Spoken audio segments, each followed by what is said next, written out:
Actually, we're fighting a Bruin. Analyzing Avalanche action, all of four, everything. Better beat Boston, based bench boss Bednar bet. Colorado coverage currently coming. Let's start the show. I'm out of things.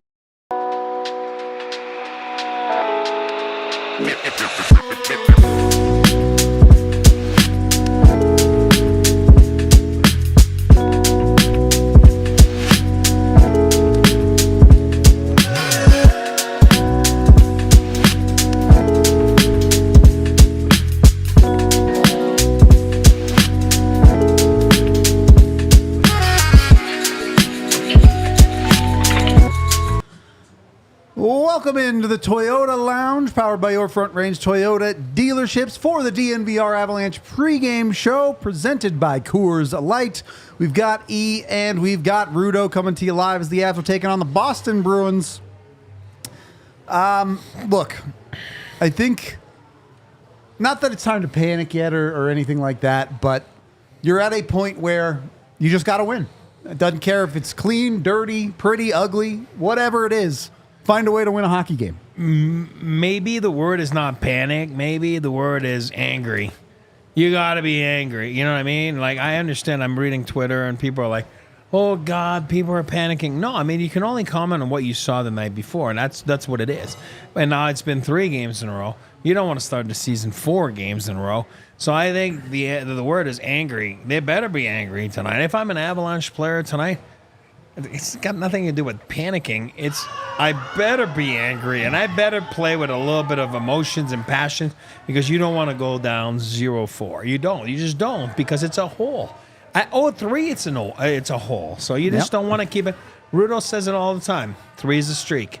What's 4? Like, I forget what we called it. I don't know what we called it last year, but we can look back at old shows. But, put the Band-Aid on it, nip it in the bud now.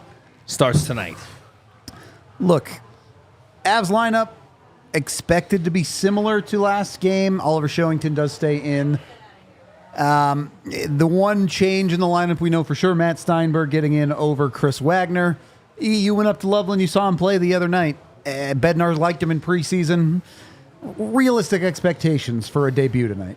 Realistic expectations are limited, with puck skills, as you and I know, limited with offensive abilities, but I think if he's just asked to go there and play on the fourth line, I talk about it all the time. You're going to be asked to 7-8 minutes a night.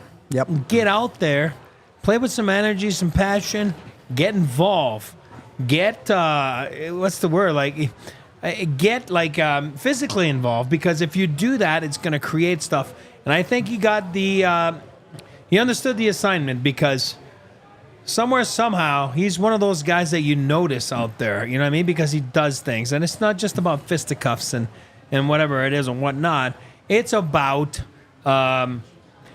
getting out there, remember, we say it all the time, make them make decisions. Well, guess what? Go back a few pressers from now, at the end of the training camp, and all you heard Bednar say his name. And it's like, yeah, Steinberg's developing into a PK guy. So obviously he liked what he saw.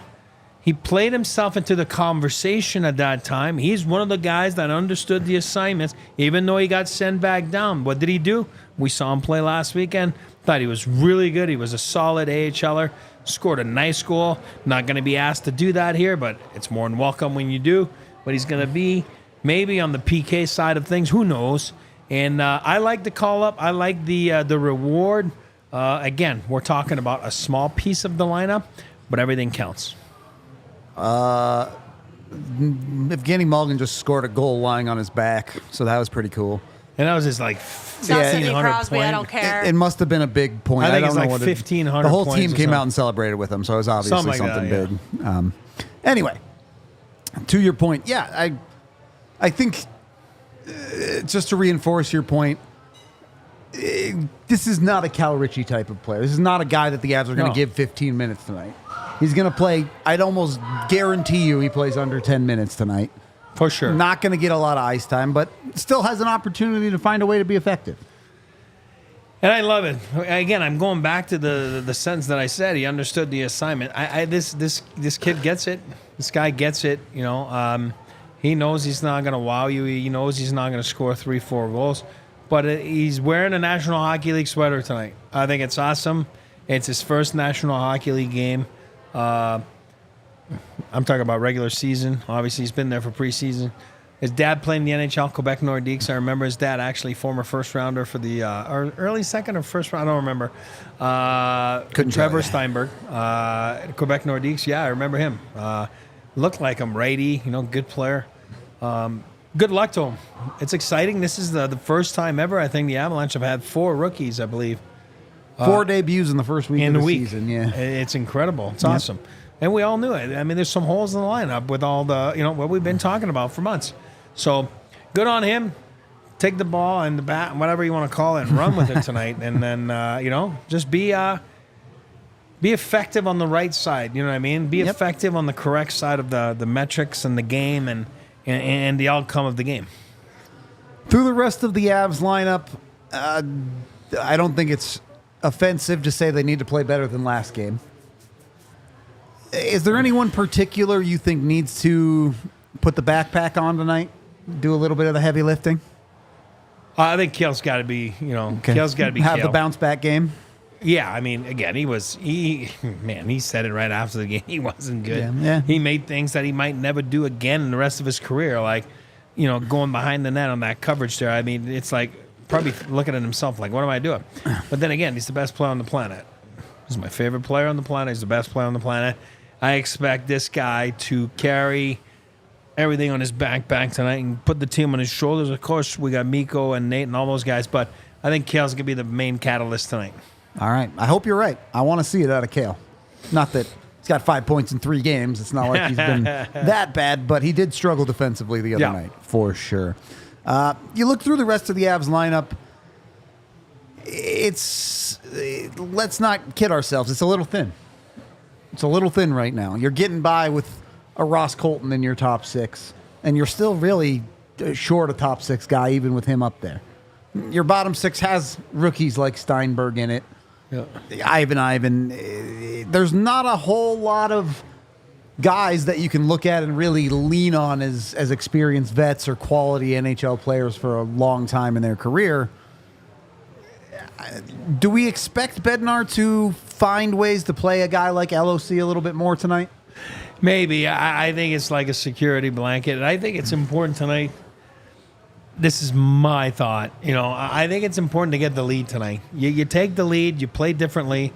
You go to your security blankets, like you just said, like the LOCs of the world, and maybe they end up playing closer to 20 minutes. And, just get it out. Like, get it out, meaning like get the first win out of the way, right? So find a way to get it done. If it means that you have to play some guys a little more, that's okay. Do it. But I do believe if they play with the lead, it's going to be a different type of night for the Avalanche. And you're right. I think it's important that the main guys, the big dogs, really do their job and let the other guys fall in the suit. And we all know that there's some guys playing out of character, out of, where they fit in the lineup. Yeah.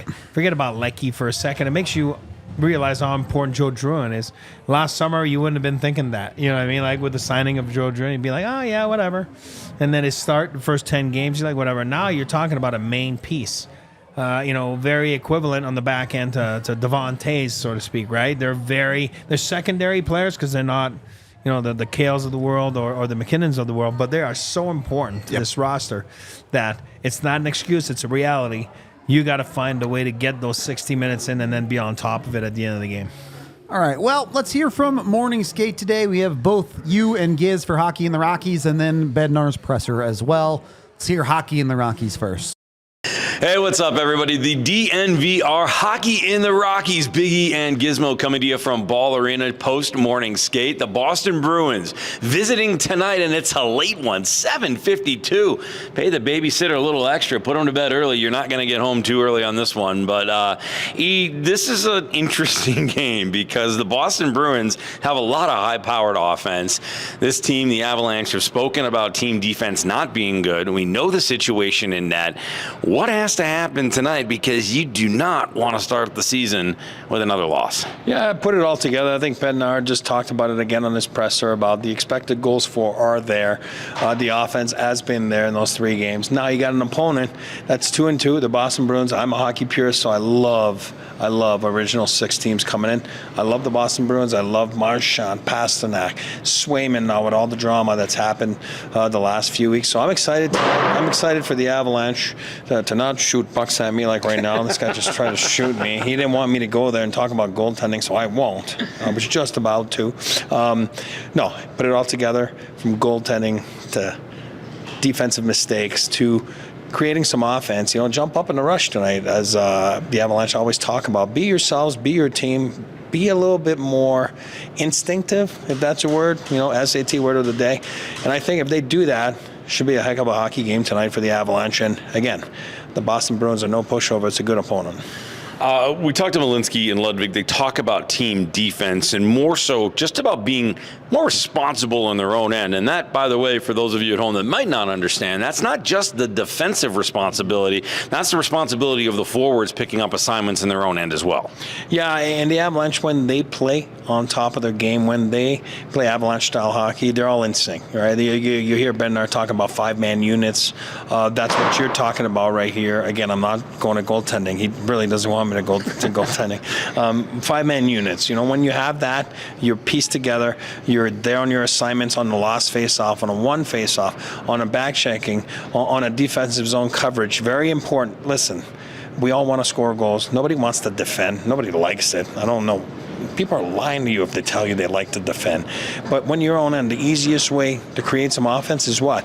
Is to really, really bear down in the defensive zone, and it starts right there, and that's where your offense is really generated from. It's from the back end. All right, 7:52 puck drop. Gorgiev gets the start in net tonight. There will be no Taves. There will be no Drouin.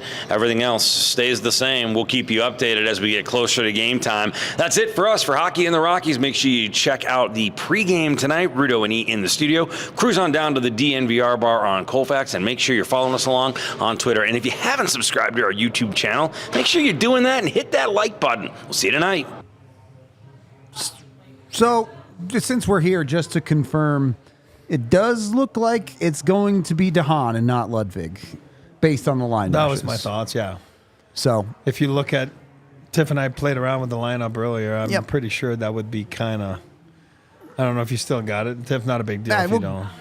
Yeah, we'll get to it in a minute. Yeah. Let's hear from Jared Bednar before we start really digging into the lineup a little bit more.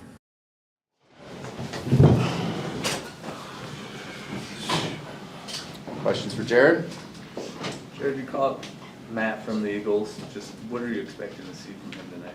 I thought he was great in training camp for us, and through the exhibition games, he's off to a good start down there.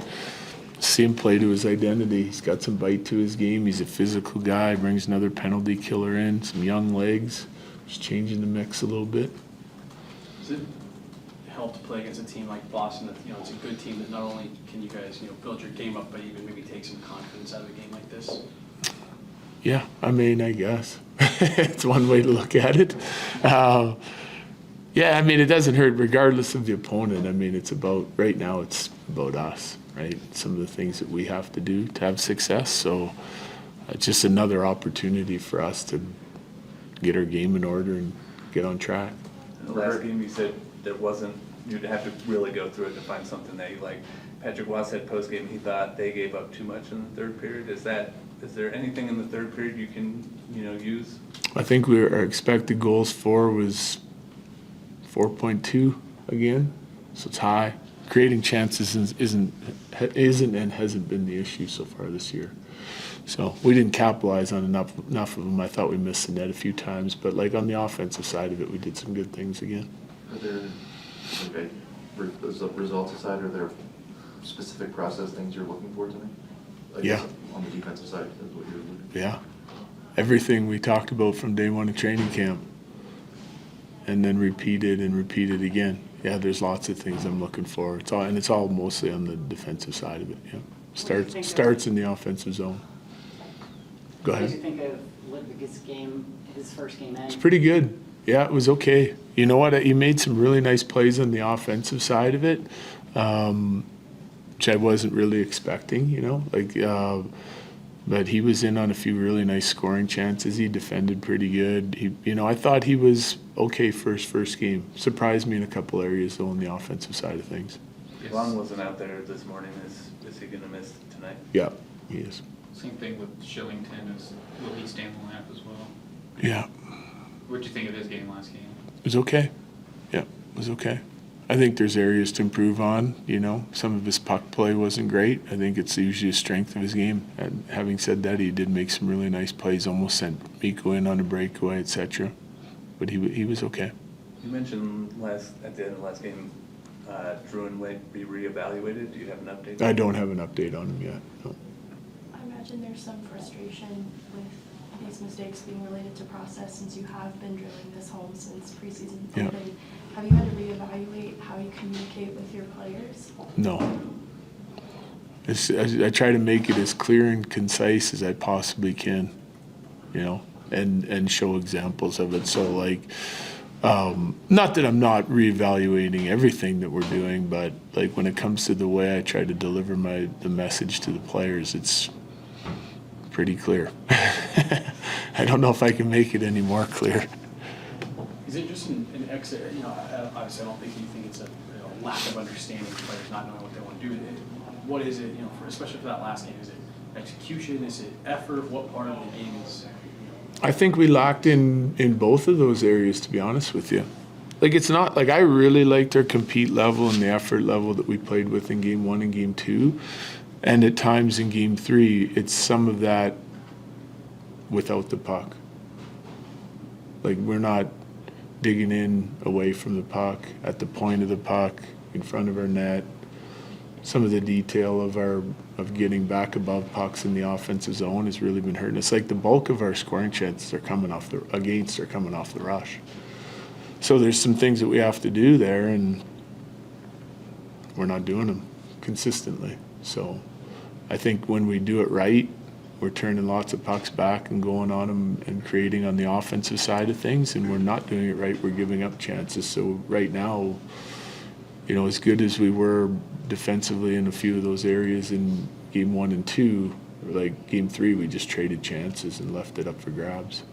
Is it, and I think I asked you about this in camp, but is this where you're missing Arturi and Val and Gabe and now Joe too? Because the defensive players, we thought losing all these great offensive players, you'd suffer offensively, but it seems like you're suffering defensively without it. Yeah, well, they're very trusted, highly reliable, good to great defensive players, all those guys.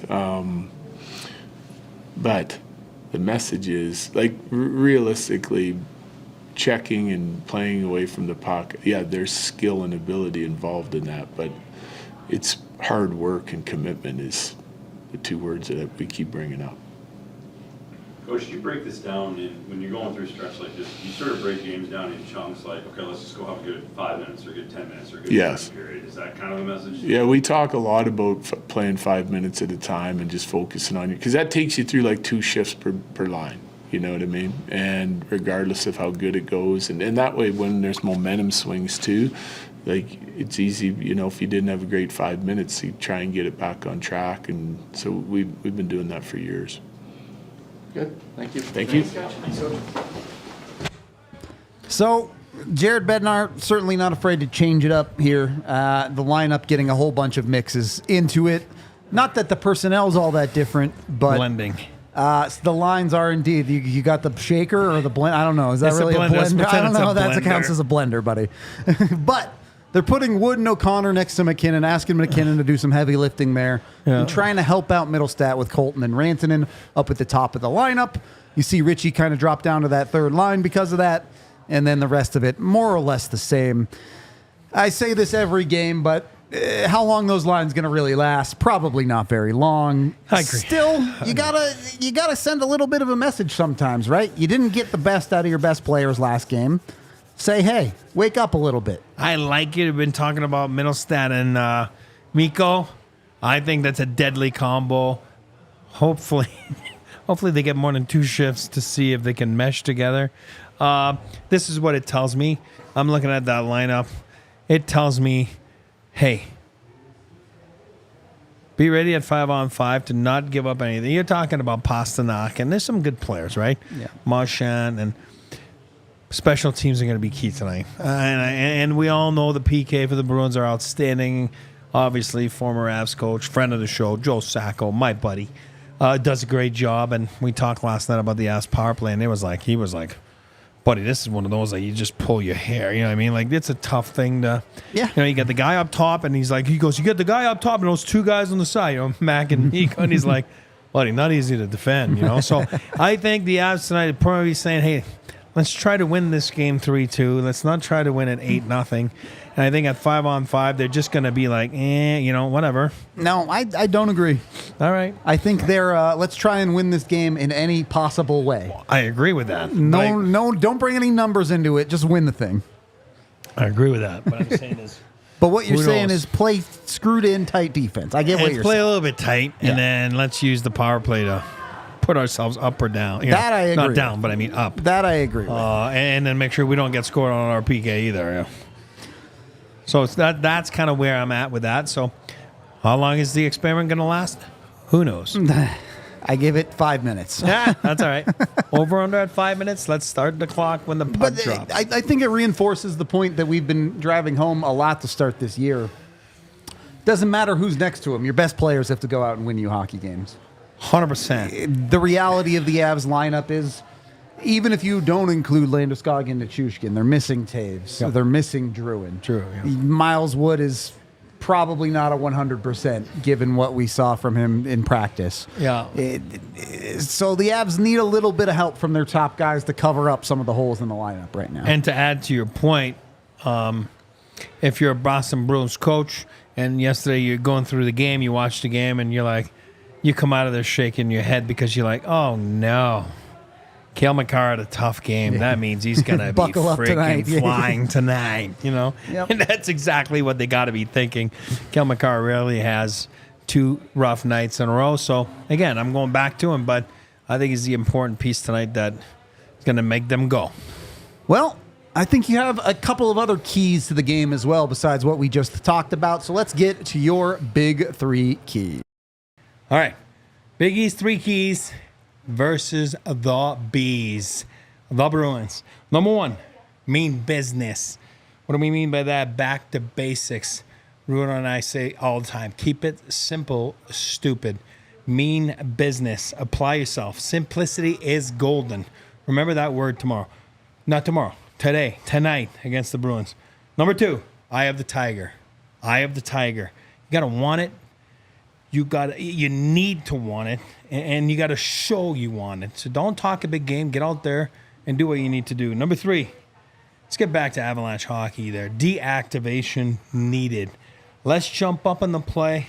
Create off the rush against the Bruins. They lost last game. Take advantage of them. You need all 6 guys on the back end doing the same thing. Not just Makar. Everybody jumps up on the play. Let's get some activation going, Avalanche-style hockey. All right, so, look, pretty typical stuff for a team that's down 3. I don't want to ding you for lack of imagination too much, but I think it's a good point that you can't try and overcomplicate things when you're in a hole. When you start trying to do leg locks to climb up out of the hole, you just end up falling down on your face, so... Keep it simple, stupid. I said it there. I mean, you have to, and I say that to my kids all the time. When you're trying to like tighten the screws up a little bit with them, it's no different tonight. You know, Bednar as a coach, he hasn't liked the results. He didn't mind the process of the first 2 games. He didn't like the process of the 3rd game, but somehow, all 3 games, they didn't like the outcome. So you got to change it up a little bit. And I think if you just go with a simple mentality and just go out there, and I'll say something that you've been saying. They haven't won a period yet this season. So let's break it down. I think he talked about it in this presser. Yeah, as a coaching staff, as a hockey player, you break it down in 5-minute segments. It's so easy, and that's how you talk about on the bench, and that's every team in the National Hockey League. This is nothing new. This is not a secret. And I think it's so important tonight that they just go back to really that as a mentality of the group. Yeah, I hard agree. I don't think there's a ton more to get into as far as the breaking X's and O's down or whatever from the Avalanche. You just need good energy, and they need to play up to their ability, including their goaltender. Starts there, right? As the one thing I would say, FOC, Eric, figure out the center. Oh, I like that. Do not be the team that gives up the middle of the ice. Go look at the last game. I know some of those are issues, breakaways up the zone, but a whole lot of the goals that went in came from the middle of the ice in the Avs defensive zone. Yeah, it was tough. It was tough. Don't imitate the other TNT game that's going on right now. 5-4. Like, yikes. Or maybe imitate it because it's fun, but not for coaches. It's fun to watch. I mean, that's not, if you're the team with 5, it's fun to watch. If you're the team with 4, it's less fun to watch. And a lot of gray hair. I tell you, this season could age me pretty quickly. Oh, my God. I've already got a gray spot coming in the beard. So. Oh, mine is right here on the side. Your hair looks good, though. Your hair's still pretty solid. Hair's not gray, but the side of the beard Yeah, the beard's a little gray. I'm not going to lie to you. Yeah, it's a little gray. It happens. It happens to the best of us. Hopefully, instead of going gray, you can make a little bit of cash with my bets tonight, presented by Bet365. Look, there are not a lot of good money bets out there for this one, so you had to get a little bit creative. Took the Avs to win by exactly 2 goals, plus 550. Okay. Personally, I'm feeling a little 5-3 final, something like that. Also took the Avs to score over 3 goals, as I just said. You get even money for the Avs to score 4 or more. And then I took the Avs to win the first period because they still have not won a period yet. Win the first period, you put yourself in a good spot. Plus 180 on that bet. It's a good bet. You hit a couple of those bets, you probably win the game. I'll put it to you that way. That's a good bet.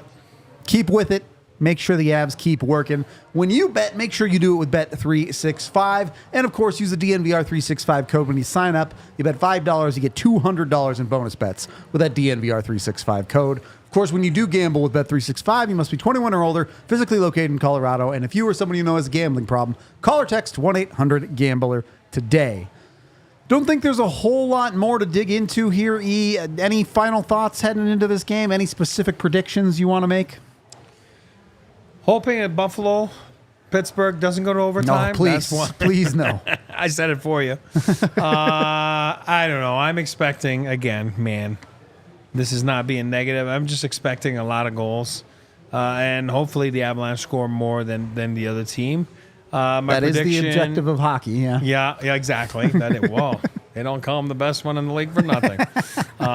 Put the black thing into the mesh net, Great. Unga bunga. I'm going to go with a not wacky prediction, but I'm going to go with Ivan first NHL goal. I'm here for it. I'll take that all day. The Avs could use some depth scoring. It would go a long way for them, that's for sure. That's right. So that's my prediction. I already told you guys my score prediction, I think 5-3, but I will say I think the Avs give up less than 25 shots in this game. I think they play a very heavy possession game and really control the pace of this one all the way through. So that would be awesome. Maybe that's more wish casting than it is actual predicting, but hopefully that's what happens.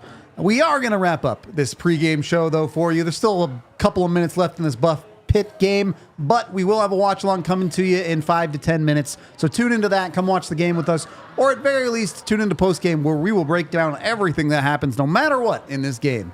We will talk to you soon. This has been the DNVR Avalanche pregame show, brought to you by Coors Light. We all silly like the mayor.